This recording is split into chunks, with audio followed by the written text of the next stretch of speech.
Hi and welcome to Exam Point. അപ്പോൾ ഇന്ന് നമ്മൾ ക്ലാസ് 6ന്റെ ചാപ്റ്റർ 7 ആയ medieval India arts and literature ആണ് ഡിസ്കസ് ചെയ്യാൻ പോകുന്നത്. അപ്പോൾ ഓൾറെഡി നിങ്ങൾക്ക് അറിയാമല്ലേ, ക്രിസ്മസ് എക്സാം ആയിട്ടിരിക്കുക. അപ്പോൾ നിങ്ങളുടെ ക്രിസ്മസ് എക്സാമിൻ്റെ റിവിഷൻസിന് വേണ്ടി ഞങ്ങളും നിങ്ങളെ ഹെൽപ്പ് ചെയ്യാൻ പോവുക. അപ്പോൾ എങ്ങനെയാണ് ഹെൽപ്പ് ചെയ്യാൻ പോകണമെന്നറിയോ? ഈ ഒരു ചാപ്റ്റർ ഇത് വളരെ ഇമ്പോർട്ടൻ്റ് ആയിട്ടുള്ള ഒരു ചാപ്റ്റർ ആണ് അല്ലേ. അപ്പോൾ ഈ ഒരു ചാപ്റ്റർ ഒരു 25 മിനിറ്റ്സിനുള്ളിൽ നിങ്ങൾക്ക് സമ്മപ്പ് ചെയ്ത് തരും. അപ്പോൾ എക്സാം പോയിന്റ് ഓഫ് വ്യൂവിൽ നിങ്ങളിപ്പോൾ ചാപ്റ്റർ ഹോൾ തിങ് വായിച്ചില്ലെങ്കിൽ കൂടി ഈ ഒരു വീഡിയോ കണ്ടാൽ മാത്രം മതി നിങ്ങൾക്ക് എന്താ എക്സാമിന് വളരെ നല്ല മാർക്സ് ലഭിക്കുന്നതായിരിക്കും. അപ്പോൾ നമുക്ക് സ്റ്റാർട്ട് ചെയ്യാം. അപ്പോൾ medieval India art and literature. എന്താണ് medieval India art and literature? അതായത് മധ്യകാല ഇന്ത്യയും കലയും സാഹിത്യവും എന്നാണ് അതിൻ്റെ മീനിങ് എന്ന് പറയുന്നത്. അപ്പോൾ നമ്മൾ ഈ ചാപ്റ്ററിൽ ഡിസ്കസ് ചെയ്യുന്ന മെയിൻ ആയിട്ടുള്ള ഇമ്പോർട്ടൻറ്റ് പോർഷൻസ് ആണ് മിസ് ഇവിടെ ലിസ്റ്റ് ചെയ്തിരിക്കുന്നത്. അപ്പോൾ എന്തൊക്കെയാണ് നമ്മളിതിൽ പഠിക്കാൻ പോകുന്നത്? Styles of temple architecture. അതായത് അന്നത്തെ കാലത്തെ ഈ മിഡീവൽ ഇന്ത്യ അഥവാ മധ്യകാലത്ത് ഉണ്ടായിരുന്ന ടെമ്പിളിൻ്റെ ആർക്കിടെക്ചറിൻ്റെ സ്റ്റൈൽസ് ആണ് നമ്മൾ പഠിക്കാൻ പോകുന്നത്. അപ്പോൾ ടെമ്പിളിൻ്റെ ആർക്കിടെക്ചറിൻ്റെ സ്റ്റൈൽസ് എന്ന് പറഞ്ഞു കഴിഞ്ഞാൽ നമുക്ക് കാണുമ്പോൾ അറിയാം, ഈ തമിഴ്നാട്ടിലൊക്കെ ചില അമ്പലങ്ങൾ കാണുമ്പോൾ നമുക്ക് തന്നെ കൊതിയാവും. കാരണം എന്താ, അതിലിങ്ങനെ ചെറിയ ചെറിയ കൊത്തുപണികൾ ചെയ്തിട്ട് വളരെ മനോഹരമായിട്ടാണ് ആ അമ്പലങ്ങൾ ഉണ്ടാക്കിയിരിക്കുന്നത്. അപ്പോൾ അതേപോലെ തന്നെ അമ്പലങ്ങൾ മാത്രമല്ല, ഇപ്പോൾ ഒരു എക്സാമ്പിൾ പറഞ്ഞാൽ താജ്മഹൽ, അത് കാണാൻ തന്നെ ഭയങ്കര ഭംഗിയാണല്ലേ. അപ്പോൾ ഇതൊക്കെ ഈ ഉണ്ടാക്കിയിരിക്കുന്ന ഈ എല്ലാ ആർക്കിടെക്ചേഴ്സും ഒരു ടൈമിലാണല്ലേ ഉണ്ടാക്കിയിരിക്കുന്നത്, ഒരു കാലത്താണ് ഇത് പണി തീർത്തിരിക്കുന്നത്. അപ്പോൾ ഇത് എങ്ങനെയാണ്, അല്ലെങ്കിൽ ഇതിൻ്റെ സ്റ്റൈൽ ഓഫ് ആർക്കിടെക്ചർ എന്താണെന്നാണ് നമ്മൾ പഠിക്കാൻ പോകുന്നത്. ഓക്കെ, അപ്പോൾ അതൊരു ഇമ്പോർട്ടൻ്റ് ആണ്. അപ്പോൾ നമ്മൾ ഈ സ്റ്റൈൽസ് ഓഫ് ആർക്കിടെക്ചർ പഠിക്കുമ്പോൾ ഇന്ത്യയിൽ തന്നെ വളരെ ഫേമസ് ആയിട്ടുള്ള, അല്ലെങ്കിൽ നമ്മൾ തന്നെ കണ്ടിട്ടുണ്ട് പക്ഷെ നമുക്ക് പേരറിഞ്ഞൂടാ എന്ന് പറയുന്ന പോലെ പല എന്താ പറയുക ആർക്കിടെക്ചേഴ്സിനെ പറ്റി നമ്മളിന്ന് പഠിക്കുന്നുണ്ട്. ഇനി അടുത്ത് നമ്മൾ പറയുന്നത് സുൽത്താനേറ്റ് മുഗൾ ആർക്കിടെക്ചർ. അതായത് ഈ മുഗൾ എംപറേഴ്സ് ഭരിച്ചുകൊണ്ടിരുന്ന കാലത്ത് അവർ പണിതീർത്ത ബിൽഡിങ്സിനെ പറ്റിയാണ് എന്തിൽ പറയുന്നത്?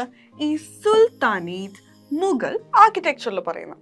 ഓക്കെ, അത് കഴിയുമ്പോൾ അപ്പോൾ നമ്മുടെ ആർക്കിടെക്ചേഴ്സ് അഥവാ ബിൽഡിങ്സിനെ പറ്റി പഠിച്ചു കഴിയുമ്പോൾ പിന്നെ നമ്മൾ പഠിക്കാൻ പോകുന്നത് വളരെ ഈസി ആയിട്ടുള്ള കാര്യങ്ങളാണ്. അതായത് കാലത്ത് ഈ മിഡീവൽ ഇന്ത്യ അഥവാ മധ്യകാല ഇന്ത്യയുടെ സമയത്ത് നമ്മൾ എന്തൊക്കെ ലിറ്ററേച്ചേഴ്സ് ആണ്, എന്തൊക്കെ ബുക്സ് ആണ് നമ്മൾ എഴുതിയിരുന്നത്, ആൻഡ് എന്തൊക്കെ മ്യൂസിക്സ് ആണ് നമ്മൾ കേട്ടോണ്ടിരുന്നത്. അത് കർണാട്ടിക് മ്യൂസിക് ആണോ അല്ലെങ്കിൽ ഹിന്ദുസ്ഥാനി മ്യൂസിക് ആണോ, അങ്ങനത്തെ മ്യൂസിക്സിനെ പറ്റി നമ്മൾ ഡിസ്കസ് ചെയ്യുന്നുണ്ട്.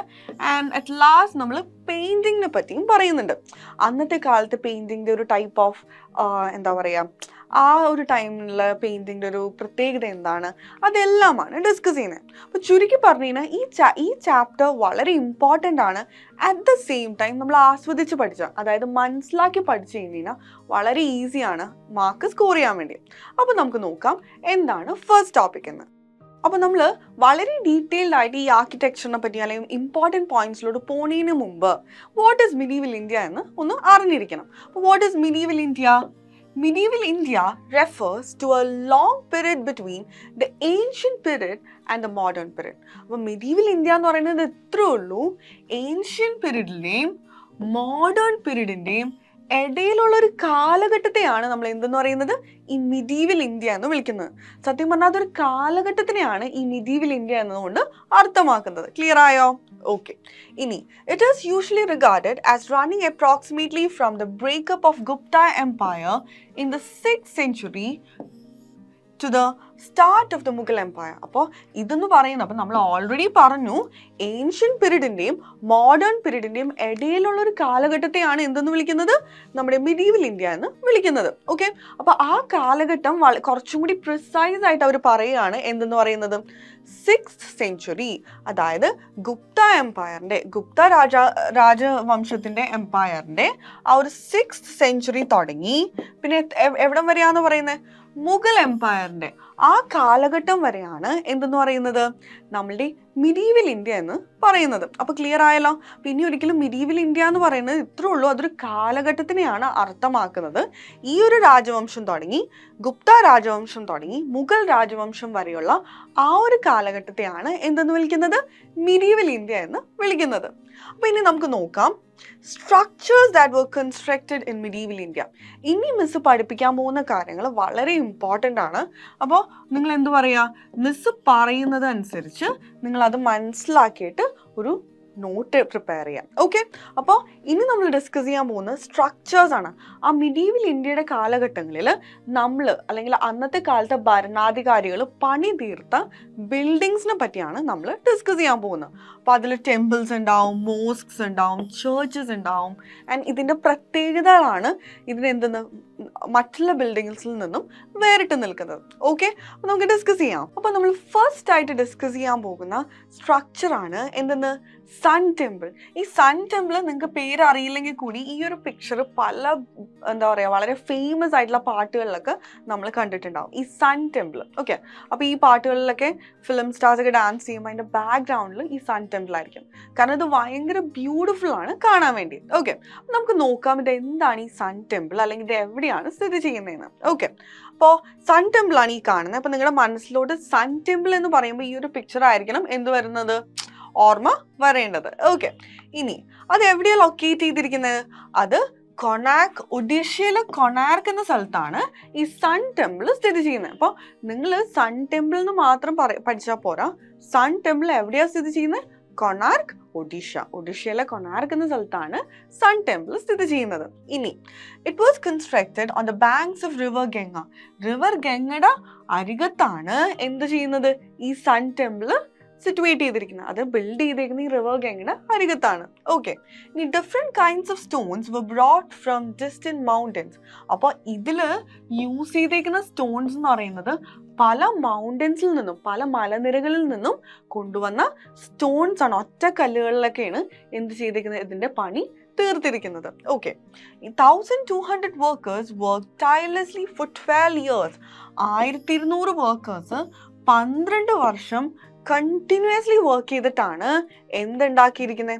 ഈ സൺ ടെമ്പിൾ ഉണ്ടാക്കിയിരിക്കുന്നത്. അപ്പം നമ്മൾ ആലോചിക്കേണ്ടത് ഇതൊരു പെട്ടെന്ന് ഒരു വൺ ഫൈൻ ഡേ ഉണ്ടായ സാധനം അല്ല. അത് വളരെ അതും ഇന്നത്തെ ഫെസിലിറ്റീസ് ഒന്നും അന്നത്തെ കാലത്ത് ഇല്ല. ഓക്കെ, ഒരു കാര്യങ്ങളും അന്ന് ഒരു അവൈലബിളും കൂടിയല്ല. അപ്പോൾ ആ വർക്കേഴ്സ് 12 വർഷം എടുത്തിട്ടാണ് ഈ സൺ ടെമ്പിൾ പണി തീർത്തിരിക്കുന്നത്. ഇനി the Konark Sun Temple was built in the 13th century and is also called as Black Pagoda.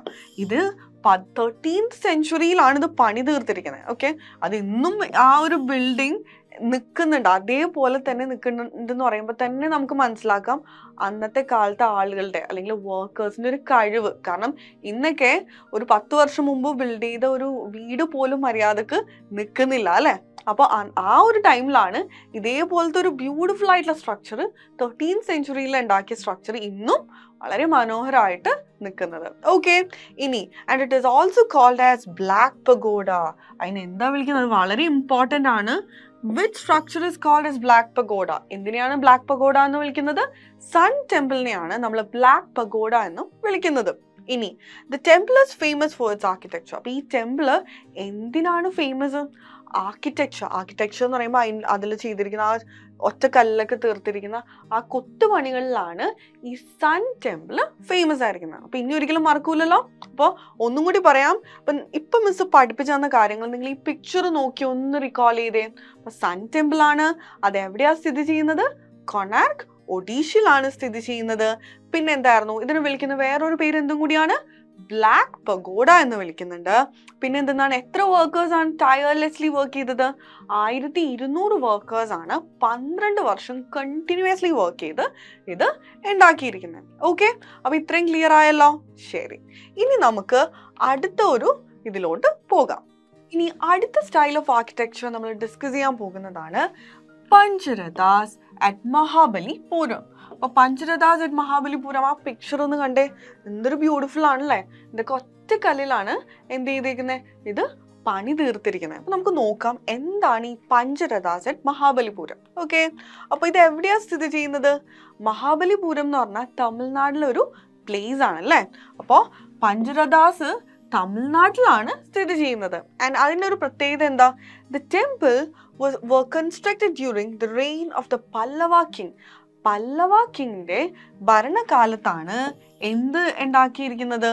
നമ്മുടെ പഞ്ചരഥാസ് നിർമ്മിച്ചിരിക്കുന്നത്. ആൻഡ് ഓൾസോ ഇത് എന്തെന്നാണ്? അതൊരു ടെമ്പിൾ ആണ് അല്ലേ? ഓക്കെ. ഇനി അപ്പൊ ഏത് പല്ലവ കിങ്ങിന്റെ കാലഘട്ടത്താണ് ഇത് ഉണ്ടാക്കിയിരിക്കുന്നത്?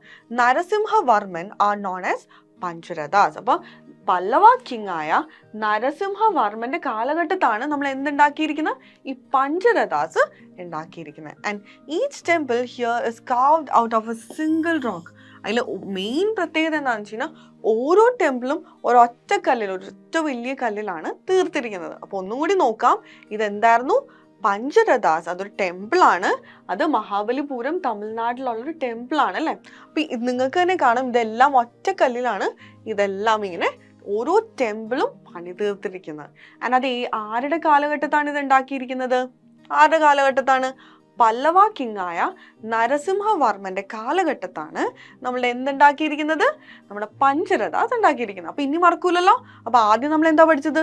സൺ ടെമ്പിൾ ആണ് അല്ലെ? കൊണാർക്കിലെ സൺ ടെമ്പിളിനെ കുറിച്ച് പഠിച്ചു. പിന്നെ എന്താ പഠിച്ചത്? പഞ്ചരഥാസ് മഹാബലിപുരം പഠിച്ചു. ക്ലിയർ ആയോ? ഓക്കെ. ഇങ്ങനെ പഠിച്ചു പോയി കഴിഞ്ഞാൽ നിങ്ങൾ ഈ വീഡിയോന്റെ അവസാനം നിങ്ങൾക്ക് ഇനിയൊന്നും പഠിക്കേണ്ട ആവശ്യം വരില്ല. ജസ്റ്റ് റീകോൾ ചെയ്ത് മാത്രം റിവിഷൻ. സത്യം പറഞ്ഞ ഒരു പഠിച്ച കുട്ടികൾക്ക് ഇതൊരു റിവിഷൻ ആണ്. ആൻഡ് ഒട്ടും അറിയാത്ത കുട്ടികൾക്ക് എന്താ പറയുക, ഈ ഒരു വീഡിയോന്റെ ഒപ്പം നിങ്ങൾ പഠിച്ചു പോകാനും സാധിക്കും. ഓക്കെ. ഇനി തേർഡ് വൺ നമ്മൾ ഡിസ്കസ് ചെയ്യാൻ പോകുന്നതാണ് കേവ് ടെമ്പിൾ. എന്തെന്നായിരുന്നു? Cave temple. അപ്പോൾ എല്ലോറയിലെ കേവ് ടെമ്പിൾ വളരെ ഫേമസ് ആണ്. എല്ലോറ കേവ്സ് എന്ന് തന്നെ പറയുന്നത് യുനെസ്കോയിലേക്ക് പട്ടികയിൽ തന്നെ പെടുന്നുണ്ട്. ഓക്കെ. അപ്പൊ എന്തെന്നായിരുന്നു? ഇത് കേവ് ടെമ്പിൾ ആണ്. ഇത് ഒരു കേവിന്റെ ഉള്ളിൽ ടെമ്പിൾ അവർ കാവ് ചെയ്ത് എടുത്തിരിക്കുക. ഓക്കെ. അപ്പോൾ എല്ലോറ കേവ്സ് എന്താണെന്ന് നമുക്ക് നോക്കാം. They were built during the period between 6th and 12th century. Common എറ. ഈ സി എന്ന് പറയുന്നത് കോമൺ എറനെയാണ് അർത്ഥമാക്കുന്നത്. ഓക്കെ. അപ്പോൾ they were built during the period between 6th and 12th century. The temples of, അപ്പോൾ ഈ ഒരു നമ്മൾ ഓൾറെഡി പറയുന്നത് കേവ് ടെമ്പിൾ എന്ന് തന്നെയാണ് ഇതിനെ വിളിക്കുന്നതെന്ന്. അപ്പോൾ ഇതിൽ ആരുടെയൊക്കെ ടെമ്പിൾ ഉണ്ട്? ഇതിൽ ബുദ്ധിസ്റ്റിന്റെ ടെമ്പിൾ ഉണ്ട്, ജെയിൻസിന്റെ ടെമ്പിൾ ഉണ്ട്, വൈഷ്ണവൈറ്റ്സിന്റെ ടെമ്പിൾ ഉണ്ട്, ആൻഡ് ഷൈവിറ്റ്സിന്റെ ടെമ്പിൾ ഉണ്ട്. അപ്പൊ ഇത്രയും ആളുകളുടെ, അതായത് പല ടൈപ്പ് വിശ്വാസികളുടെ ടെമ്പിള് നമുക്ക് എവിടെ കാണാം? ഈ എല്ലോറ കേവ്സിൽ കാണാം. ഓക്കെ ആണോ? അപ്പൊ ഇതായിരുന്നു എല്ലോറ കേവ്സ് അഥവാ cave temple at Ellora. Okay ആയോ? ശരി.